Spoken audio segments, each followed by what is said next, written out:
صبر کرو، جو تم نے کھویا ہے وہ اس سے بھی بہتر دے گا۔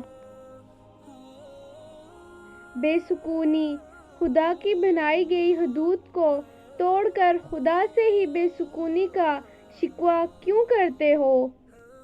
اخلاق، محمد صلی اللہ علیہ وآلہ وسلم سے زیادہ سچا اور میٹھے اخلاق والا کوئی نہ تھا۔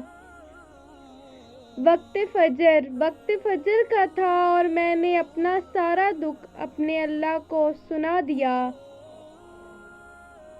بیٹی کا نکاح ان کی اجازت سے کیا کریں، یہ میرے محمد مصطفیٰ صلی اللہ علیہ وآلہ وسلم کی سنت ہے۔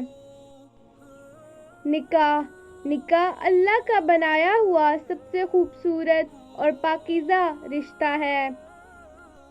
قبولیت کی گھڑی اب دور نہیں، انشاءاللہ تمہاری ساری دعاؤں پہ کن کہہ دیا جائے گا۔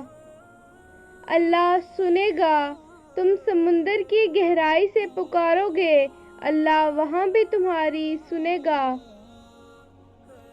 فجر کا سجدہ تمام سجدوں سے زیادہ پرسکون ہوتا ہے۔